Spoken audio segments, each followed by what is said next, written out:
Bonjour! I den här videon tänker jag prata om la négation i les temps composés, det vill säga om negation och sammansatta verbformer. Jag vill också nämna det här med ne pas och de, inte något. Men först, negation. Ni känner till uggleregeln vid det här laget. Je parle français, je ne parle pas français. Där parle som är vårt finita verb hamnar mellan ne och pas. Samma sak händer i je travaille demain, je ne travaille pas demain. J'aime les araignées, je n'aime pas les araignées. Kom ihåg här att nu elideras, det vill säga e1 blir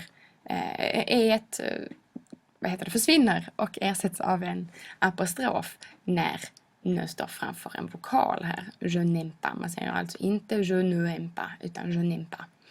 Je n'aime pas les araignées och slutligen je sais, je ne sais pas. Och i tal blir det här då utan nu. I tal så har man oftast bara pas. Så je parle pas français, je travaille pas demain, j'aime pas les araignées, je sais pas. Utan nu i tal. Det är, får man säga, så här standard vardagstal. Det är ingen som kommer tycka att man är för intim eller för slarvig om man säger det till någon.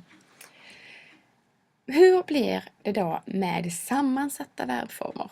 Och med sammansatta verbformer syftar jag här på passé composé där vi har avoir som en del, avoir i presens och participe passé, så j'ai travaillé, jag har arbetat, men som också då kan betyda jag arbetade.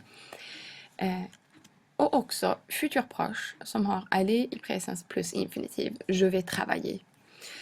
Och egentligen så är inte det här så himla mycket konstigare än de vanliga, för här har vi ju faktiskt denna biten, den första delen av den sammansatta formen som är vårt finita verb. Je och je vais, det är vårt personböjda verb och det är runt detta som ne och pas placeras. Så som uggleregeln för icke sammansatta former. Jag visar några exempel här så tror jag att det blir ännu tydligare. Till exempel, j'ai regardé la télé hier soir, je n'ai pas regardé la télé hier soir skulle det vara här. Je n'ai pas regardé. Här har vi det finita verbet och ne och pas runt det.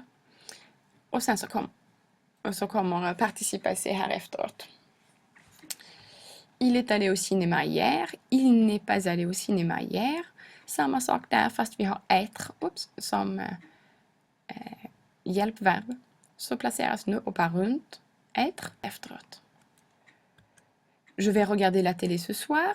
Je ne vais pas regarder la télé ce soir. Samma sak, ne och pas runt den personböjda formen av aller. Och il va aller au cinéma ce week-end. Il ne va pas aller au cinéma ce week-end. Så ne och pas runt aller. Inga konstigheter där, men jag vill ändå visa att det faktiskt är så enkelt som man skulle kunna önska sig.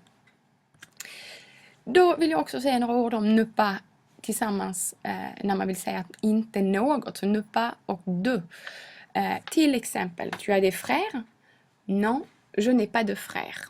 Nej, jag har inte någon bror. Ingen bror, inte någon. Elle a des amis belges? Non, elle n'a pas d'amis belges. Här blir alltså det till det apostrof, det elideras som det heter, framför ami som börjar på vokal. Elle n'a pas d'amis belges. Hon har inte någon vän från Belgien. Il y a un accident? Non, il n'y a pas d'accident. Samma sak där, pas de. Det har inte skett någon olycka. Il y a des fruits dans la cuisine? Non, il n'y a pas de fruits dans la cuisine. Precis samma sak. Inte någon, då gäller det alltså att inte glömma det här de. Och att inte heller, om det inte är något som börjar på vokal, att et försvinner och ersätts av en apostrof. Så pas d'amis, pas d'accident.